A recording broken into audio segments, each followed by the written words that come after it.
Hello, everybody. It is the Axle Shifter here. Welcome back to another Multiverse Wars episode number 22. And today's episode, this is going to be a battle between the two superpowered young men, both with kind of shitty parents, but at the same time, they're just flawed. And other times, they're pretty much simply just evil. And they also suffered some heavy trauma, but in the end, they eventually came over it and became the great heroes they eventually became to be. Invincible from the Invincible universe versus Steven Universe from the Steven universe. Another connection is that both of their titles in the shows are essentially just their names. So yeah, but for this battle, we're going to be using the Amazon cartoon version of Invincible, because if we use the comic book version, well, it would be a pretty easy guess of who would win. And this is pretty fitting because we're pretty much going to be using the Steve Universe from the show, obviously. So yeah, now the ground rules are set. And without further ado, let's do this. Mark Grayson, aka Invincible, is the main protagonist of the franchise and TV series, more specifically of the same name. He first gained his powers when he was 17 years old, but then discovers the harsh and difficult realities of being a superhero, and even trying to juggle his newfound responsibilities as almost an adult, essentially. He is also obviously the son of the widely popular Omni-Man, who is led to believe that he comes to Earth to become the planet's new protector, when it turns out it might possibly be one of its greatest threats ever. But we already know about his origin story. Now it's time to talk about his powers and abilities. As a Viltrumite, Mark is already pretty powerful, but when I talk about his feats in the TV show, you realize that he is weaker than his comic book iteration, but still, it is Season 1 after all. Season 2 might come in the future, obviously, and he would become just as powerful, if not even more powerful, than his comic book version. But now we're only talking about the TV show. But still, Mark's powers and abilities include his flight, his super strength, his super speed, and his regeneration as a Viltrumite, because even after his father Omni-Man beat the ever-loving shit out of him, he was still able to regenerate and recover in at least a few days or in a week, showing that he does have regeneration skills that other Viltrumites do have, since they are able to do that when they're massively injured. And it's also shown that when they're massively fucking injured during an intense battle, they actually get stronger due to having more experience and getting older.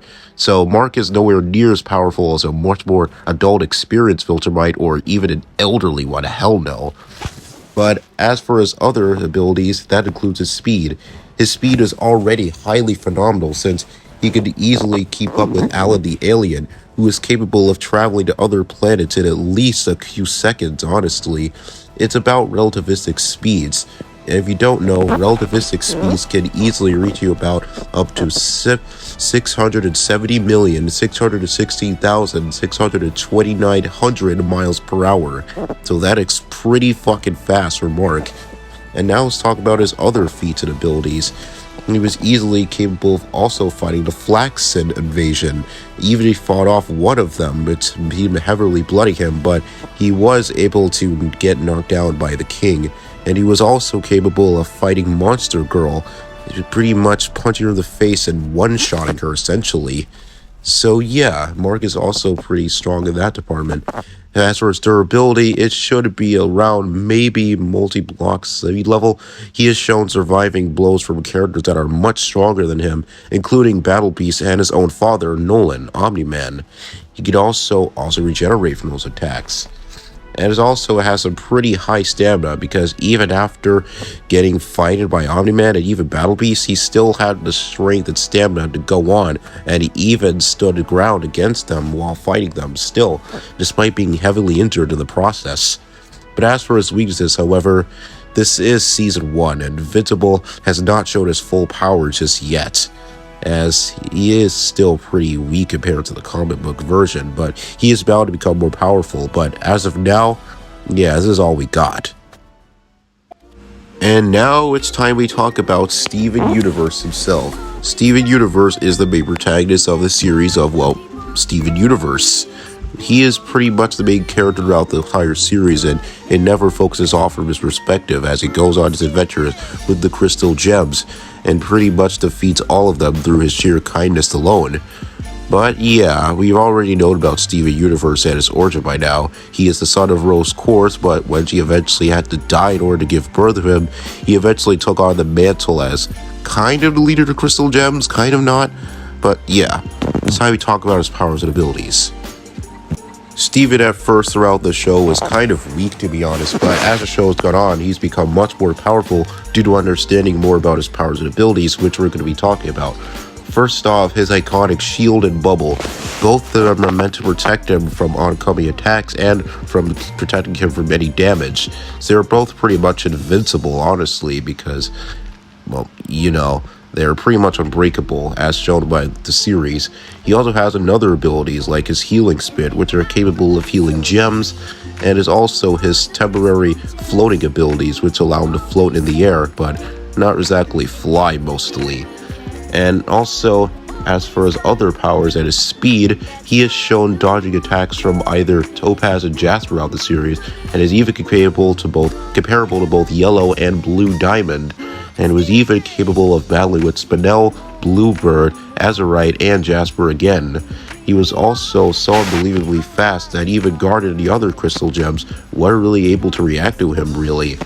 And as for his lifting strength, he was capable of carrying an entire fully grown person over his head with very little difficulty.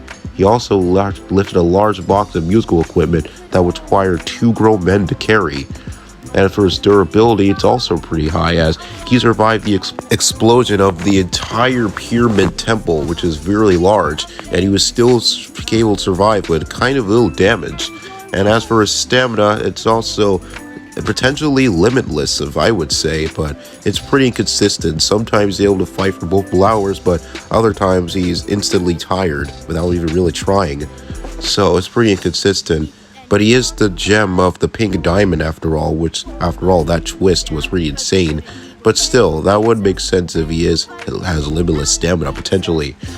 But as for his other range abilities, he does have his spike wall abilities, and he does temporarily use Rose's swords, I believe. But as for his weaknesses, on the other hand, well, basically, he is still human after all, and if he does get injured, apparently, he would be able to regenerate due to his healing spit, but eventually he would be able to be defeated with enough force and without his shield. And his gem could also get destroyed. Now, who would I think would win this battle? Now, I would say this fight could be pretty close, because if this were the comic version, this would have been an easy stomp for Mark. But when we use the cartoon version of him, well, things are a lot closer than it seems, because Steven Universe has a wider range of abilities, while Mark only really has super strength and super speed on his side. But his speed is also pretty better, honestly, since he is relativistic, but Steven is also relativistic, so they could even out on that part. But as for his strength, it is pretty much better, as he can casually lift buildings, fight Flaxens, and even have to stand to take on Omni-Man, his own father, and even temporarily fought Battle Beast. And while Steven has fought other powerful beings too, like Topaz and Jasper, they were only really when he was just a kid. Mark was only really doing that when he was 17. But yeah, Steven was also able to fight Spinel, but yeah, I would say that in the end, because of Mark's Viltrumite abilities, really, Mark would end up eventually winning this one, because Steven really has to use his magical spit to regenerate, while Mark is so fast that he would just be able to almost pretty much finish him off pretty much before he has a chance to do so. So I would say that eventually, after a long battle, the winner is Invincible. So yeah, see you later. Goodbye, everyone.